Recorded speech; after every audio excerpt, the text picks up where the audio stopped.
Nagkulay itim ang Tesaiga. Ito ang... Medo Sangetsuwa. Naging isa na sila. Sa tingin ko, talagang sinadya ni si Shomaru na sa pagtama ng mga espada ay mabali ang Tensaiga. Ngunit sa ginawa niyang yan ay nawala na sila ng pagkakataon na makalabas sa Medo. Lalong lumakas ang buga ng laso ni Naraku.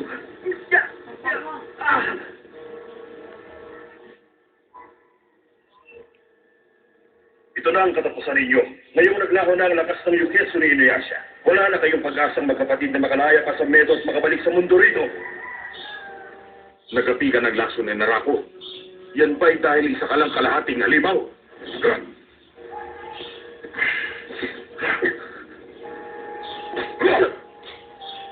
Sabihin mo, paano sila makakalabas ngayon sa Medo?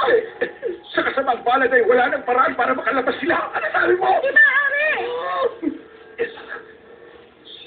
Si Subaru, gusto mo pa rin ba makipaglaban? Sarado na ngayon ang Medo. Tuluyan na ba tayong lalamunin ng Medo? O makakaligtas tayo at makakabalik sa mundo ng mga buhay? Inuyasha, nasa iyong kamay yan. Nasa aking kamay. Sinasabi mo bang gamitin ko ang bagong kapangyarihan ng Tesaiga? Ang bagong kuno Tesaiga? Wala tayong dapat aksayahin ng oras, Inuyasha. Ang likod ko. Anong gagawin ko? Anong kailangan kong patamaan? Inuyasha, nasa iyo na ang bagong kapangyarihan ng espada. Gamitin mo yan ayon sa iyong pamamaraan.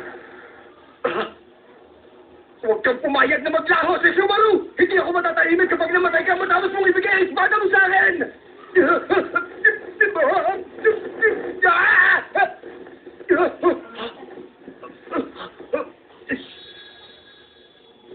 May liwanag! Nakikita ko!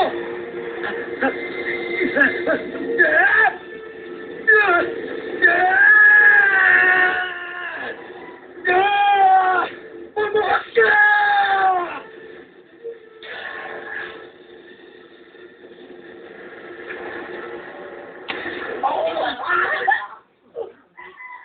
Ang ilaw!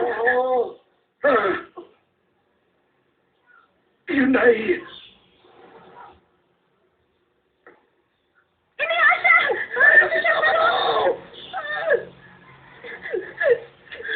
Nasugatan siya. Si Subaru, tanggap mo na ba kung ano nangyari sa inyo? Ako si Subaru. Talaga na ano ko ito nangyari sa inyo? Hindi ko matanggap na sumali mo lang kasi Tesaiga sa Tesaiga. Wala akong pakialam. Jack. Halika na po. Sandali lamang si Subaru. Alam kong hindi panatag ang kalooban mo sa nangyaring ito. Ngunit kunin mo ang espada. Nahulog ito mula sa landas ng kabilang buhay. Kumusta na ang pakiramdam mo, Inuyasha? Yun ang Tesaiga. Nabuo ito ulit. Hindi ba't nabali yan? Alam mo, ang liwanag na nakita ko sa Medo ay galing sa Tesaiga. Kahit na ang espadang ito hindi mo magagamit sa labanan, ang Tensaiga ay makakasakit pa rin ng buhay. Kung gano'n, sinasabi mo bang maglakbay ako sa mundong ito bilang tagasakit? Nagpapataw ka tanda. Sandali lang. Bakit na si Subaru? Hindi mo mo. Sandali! Iwan! Dadalhin ko na lang po. Ano? Ibibigay ko to sa kanya pag malamig na ang ulo niya. Mag-iingat ka, mahal kong kapatid. Kuha ko. Mas gusto niya kaysa Shomaru. Sandali, Totosay. Paano na ngayon si Subaru? Ang lahat ng pamanang iniwas sa amin ng aming ama ay nasa akin na. Huwag mo siyang intindihin, bagkus ituon mo ang sarili mo sa pagpapakahusay sa paggamit ng bagong Tensaiga. Alam mong hindi kayo nakawala sa Medo sa pamamagitan lamang ng pag-asa sa iyong kapangyarihan. Tama ka. Ang Tensaiga, ginabayan ako ng liwanag na nagmula rito. Sa isang banda, hindi pa lamang namamatid ni si Subaru, ngunit ang totoo niya ay nakagawa na siya ng isang mahalagang hakbang patungo sa pagkakaroon ng kanyang sariling sandata na hindi nanggaling sa inyong ama.